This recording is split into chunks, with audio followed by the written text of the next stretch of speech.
Mesdames, Messieurs, bonjour. Merci de nous rejoindre à la une de l'actualité. La foire internationale d'Alger qui ouvre ses portes aujourd'hui avec la participation de centaines d'entreprises nationales et étrangères activant dans de nombreux secteurs.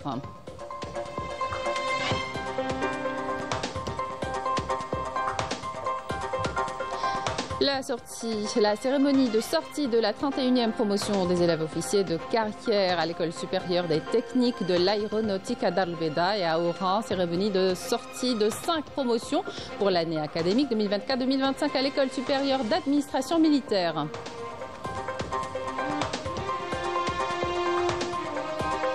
Autre événement qui marque l'actualité, la 16e session de la Commission du développement social et le 4e forum arabe pour l'égalité au Centre international des conférences Abdelatif Rahel.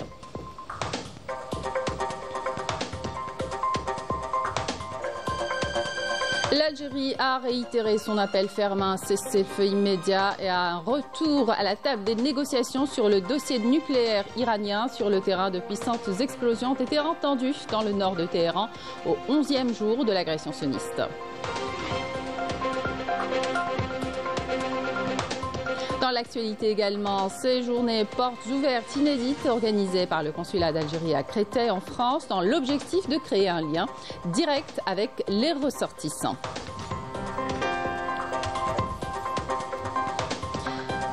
Bienvenue à tous, nous entamons cette édition avec l'événement économique de la semaine, la foire internationale d'Alger qui ouvre ses portes aujourd'hui. Cette 56e édition est placée cette année sous le slogan pour une coopération commune et durable avec le sultanat d'Oman comme invité d'honneur avec la participation de centaines d'entreprises nationales et étrangères activant dans de nombreux secteurs. Raouf Hamouch.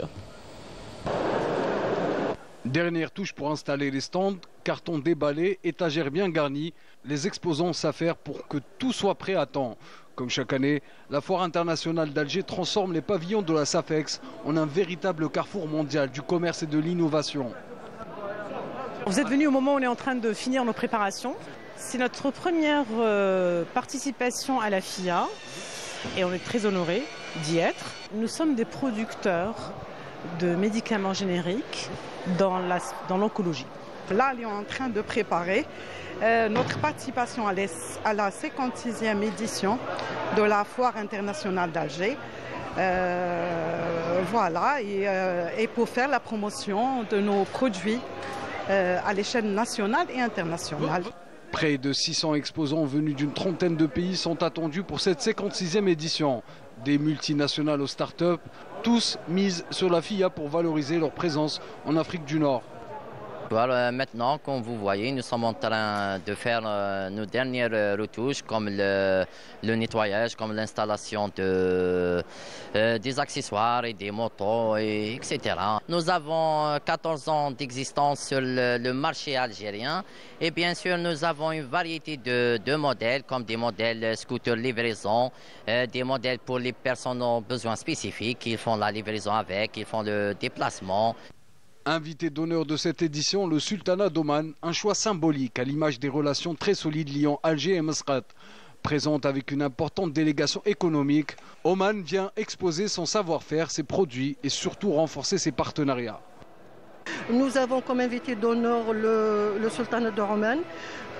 Nous avons également planifié des conférences. Et les panels, c'est des panels qui vont traiter le développement industriel, l'investissement productif et l'investissement dans le secteur du tourisme.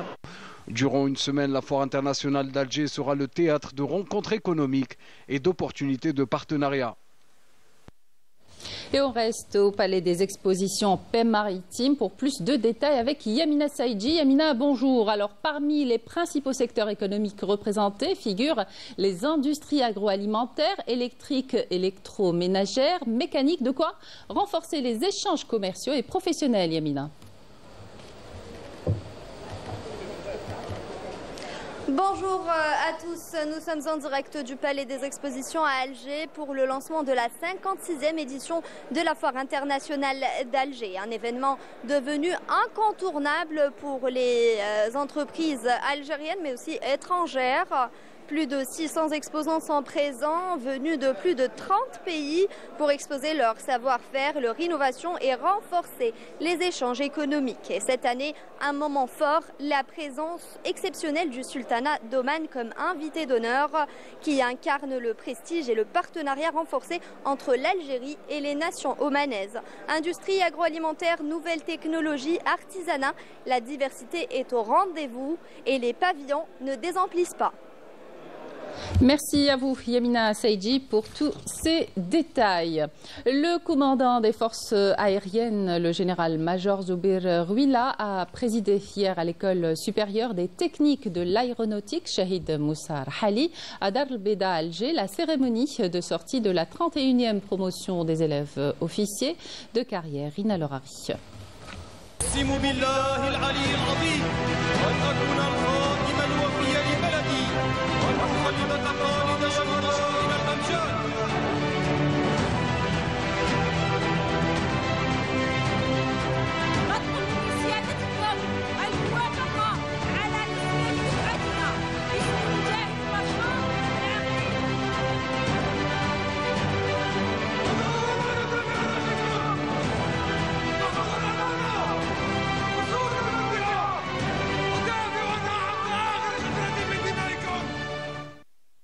C'est à l'école supérieure des techniques de l'aéronautique Shahid Moussa Rhali que s'est déroulée la cérémonie de sortie de la 31e promotion des élèves officiers de carrière qui a reçu une formation théorique et pratique de haut niveau, équilibrée et adaptée avec les dernières avancées de la technologie aéronautique moderne, les préparant avec compétence à relever les défis du secteur de l'aviation militaire.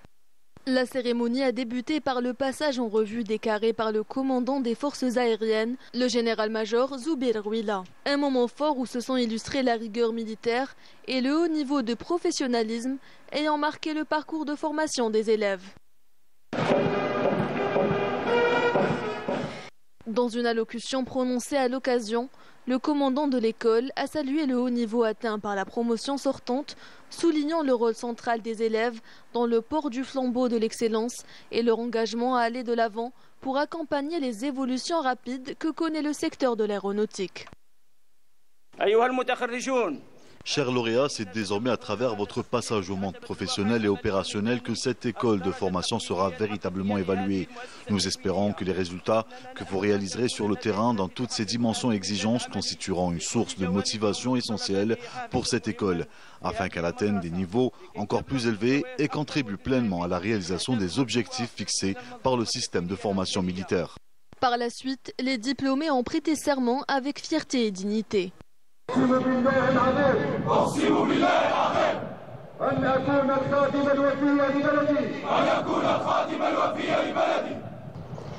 Et les grades et diplômes ont été remis aux majors de promotion.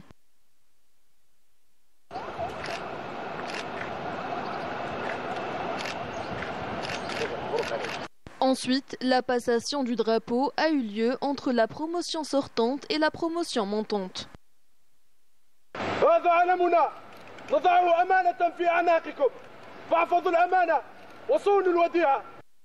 La promotion a été baptisée du nom du moudjahid décédé, Salah Rabah, en hommage à son parcours de combat et des valeurs de sacrifice et de loyauté. La promotion sortante a présenté un défilé militaire d'une grande précision, reflétant une préparation rigoureuse et un professionnalisme exemplaire. La cérémonie a été marquée par une exposition pédagogique au cours de laquelle les élèves ont présenté leurs exposés et leurs innovations relatifs au projet de fin d'études. Au terme de la cérémonie, la famille du moudjahid, Salah Rabah, a été honorée en reconnaissance des sacrifices nobles qu'il a consentis pour sa patrie. Suivi par la signature du livre d'or de l'école. Le directeur central de l'intendance au ministère de la Défense nationale, le général-major Ahmed Gharbi, a présidé hier soir à l'école supérieure d'administration militaire Moudjahid Defa Khamour Hadj Moussa à Oran, en 2e région militaire, la cérémonie de sortie de 5 promotions pour l'année académique 2024-2025. Yanis Aïf El-Qassam. Parmi les institutions de formation les plus prestigieuses dédiées à l'élite, l'école supérieure de l'administration militaire, Moudjahid défunt, Khamour Hadj Moussa à Oran, qui a abrité la cérémonie de remise des diplômes à 5 promotions issues de différentes spécialités. La cérémonie a été présidée par le général-major Ahmed Gharbi, directeur central de l'intendance au ministère de la Défense nationale. Elle a débuté avec le passage en revue des rangs des promotions diplômées. Dans son allocution, le commandant de l'école a salué le haut niveau de formation dispensé par cet établissement académique d'envergure. Chers diplômés, après une étape de formation exigeante, vous vous apprêtez désormais à entamer une nouvelle phase de votre parcours professionnel. Soyez forts par votre discipline militaire, loyaux et fidèles dans l'obéissance à vos supérieurs et dans le respect de leurs consignes en toutes circonstances. Faites preuve de dévouement dans l'accomplissement de vos devoirs et dans la défense de vos unités.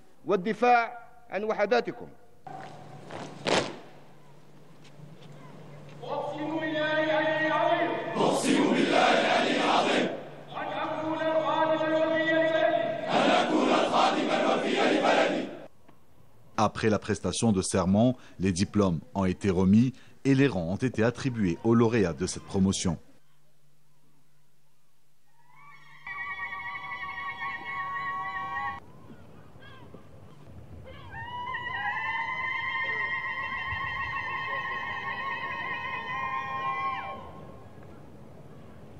هذا علمنا نضعه أمانة في أعناقكم واحفظوا الأمانة وصونوا الوديعة ودافعوا عنها حتى آخر قطرة من دمائكم.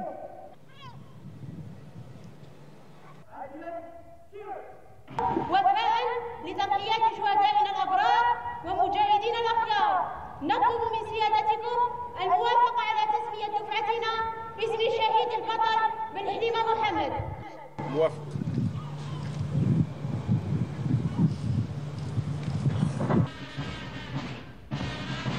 La cérémonie s'est poursuivie par un défilé militaire d'une grande précision et d'un haut niveau de discipline.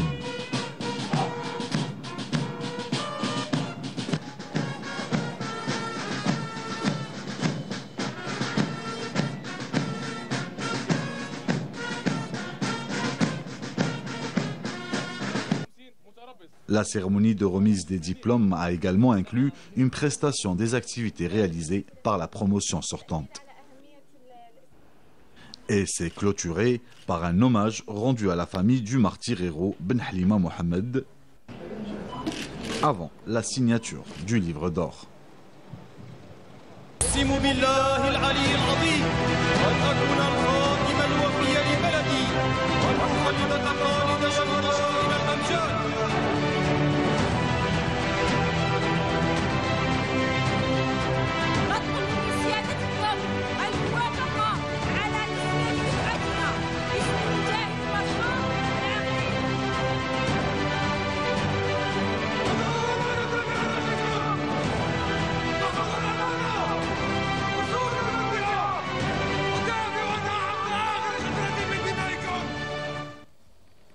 Et nous allons à présent parler des enjeux de la protection sociale en tant que levier pour promouvoir l'égalité en Algérie. La protection sociale est ancrée dans la politique de l'État envers ses citoyens. L'équité sociale est au cœur du développement économique et social. Les ministres et les chefs de délégation qui participent à la 16e session de la Commission du développement social qui débute aujourd'hui au Centre international des conférences à Abdeltif Rahal à Alger se pencheront sur cette question. Alors, pour plus de détails, avec nous, Walid Yousfi, qui se trouve au CIC. Walid, bonjour. Pouvez-vous nous en dire plus sur cet événement ?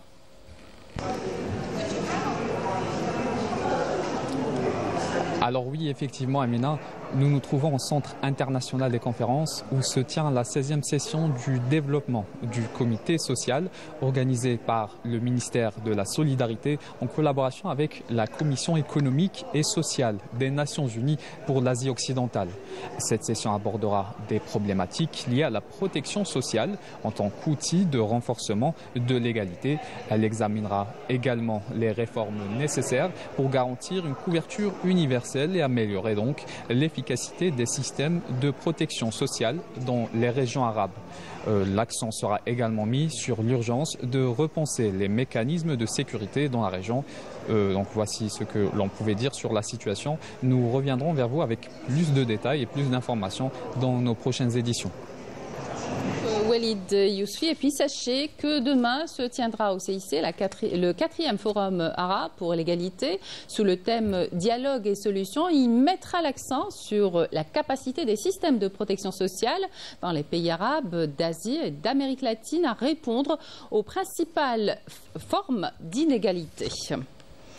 Représentant le président de la République, Abdelmadjid Tebboune, le ministre d'État, ministre de l'Énergie, des Mines et des Énergies renouvelables, Mohamed Arkab, prend part aux travaux du 17e sommet des affaires États-Unis-Afrique qui se tient aujourd'hui jusqu'au 27 juin à Luanda, en République d'Angola.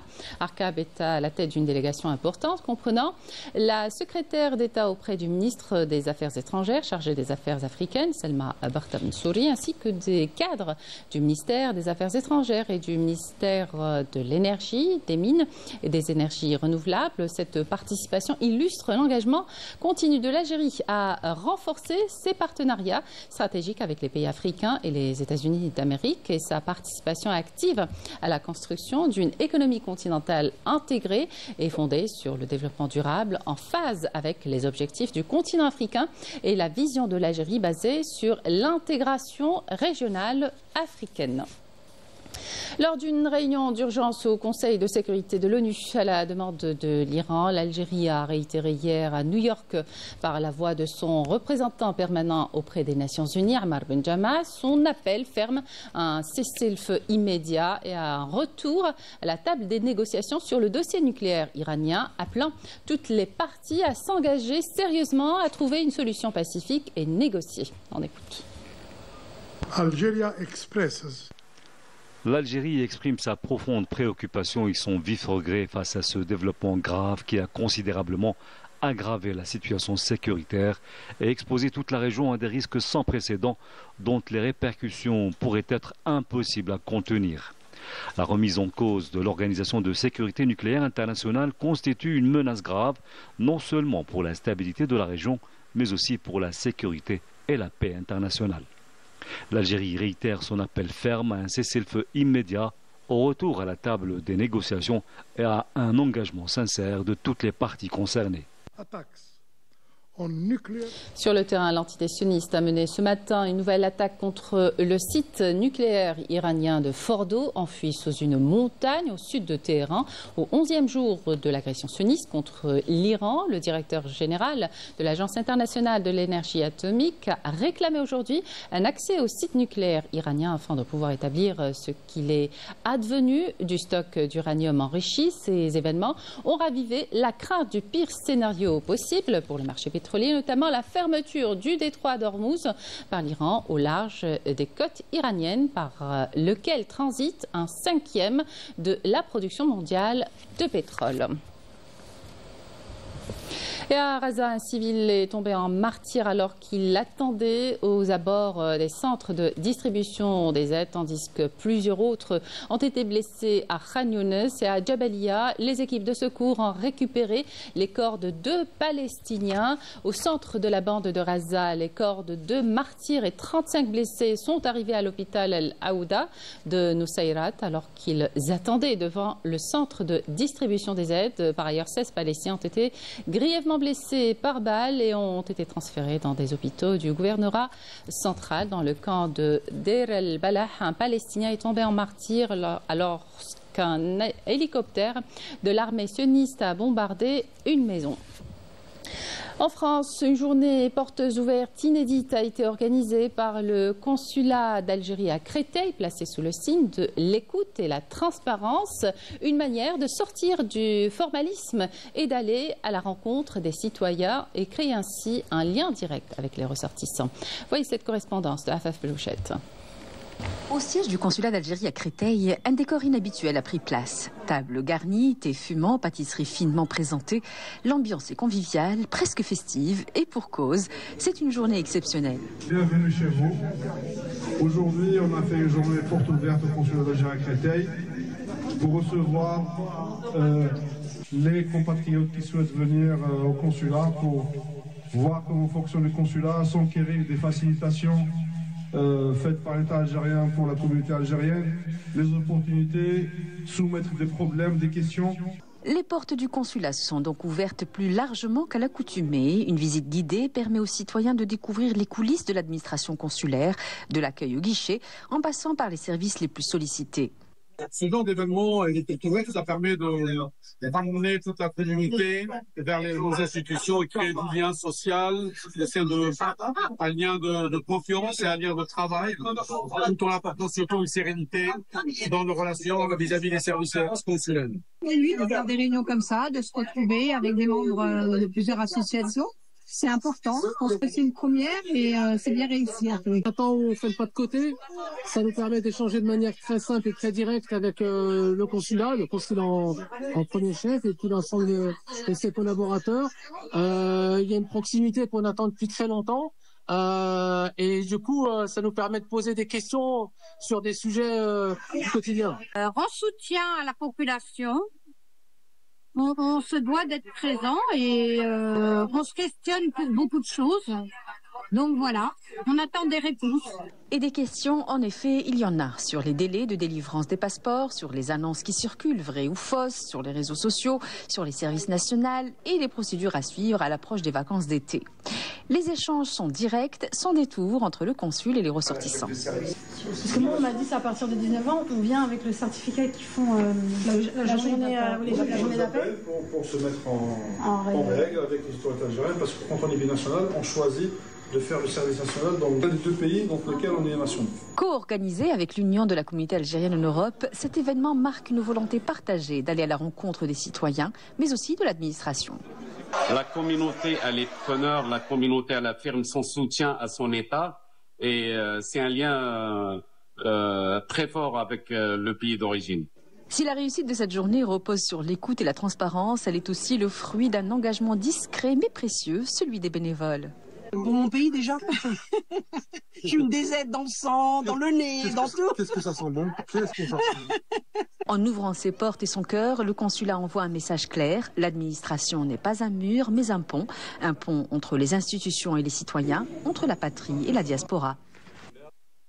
Et justement, ils sont nombreux à revenir en Algérie, notamment pour les vacances d'été. Skikda est l'une des destinations privilégiées des touristes. La ville mise plus que jamais sur le tourisme avec l'ouverture de nombreux hôtels ou encore l'aménagement de plages supplémentaires. Tout est prêt pour accueillir plus de visiteurs dans les meilleures conditions. Reportage, Mejda Djahmouna. Avec son beau littoral, la wilaya de Skikda s'impose comme l'une des destinations phares de cet été. Pour pouvoir accueillir le flux important d'estivants, Russikada a renforcé son offre hôtelière avec l'ouverture de 3 nouveaux établissements urbains et balnéaires. Nous avons obtenu l'autorisation de construction en 2018. La pandémie de Covid-19 a retardé un peu les travaux, mais nous avons tout fait pour le remettre cet été. Il s'agit d'un hôtel urbain situé en plein centre-ville avec une cafétéria et un restaurant d'une capacité de 100 lits. Il est aussi idéal pour les voyages d'affaires. C'est un hôtel qui a une vue imprenable sur la mer. C'est un hôtel qui comporte pratiquement 30 chambres. La particularité de cet hôtel, il a pratiquement toutes les chambres qui sont en vue sur mer. Et il a aussi un restaurant au 5e étage. Chaque détail a été pensé, chaque détail a été étudié pour offrir une meilleure expérience. De nouvelles structures qui s'ajoutent à d'autres acquis dans le but d'offrir de meilleures conditions de séjour aux estivants. Avec l'ouverture de ces 3 nouveaux établissements cet été, la capacité d'accueil hôtelière de Skikda dépassera les 4000 lits. La wilaya dispose d'un littoral de 247 km. C'est le plus long du pays et comptera davantage de plages autorisées à la baignade, en plus des 35 plages plage déjà accessibles à la baignade. En 2024, les plages de Skikda ont accueilli plus de 10 millions de visiteurs et environ 700 000 touristes. Cela revient à l'activité du port et les croisières maritimes. La région est aussi en plein essor dans le domaine du tourisme de montagne. Avec une offre touristique diversifiée entre mer, montagne et forêt, Skikda espère s'imposer cette saison comme une destination incontournable. Et c'est la fin de cette édition. Merci de votre attention et excellente suite des programmes sur Canal Algérie.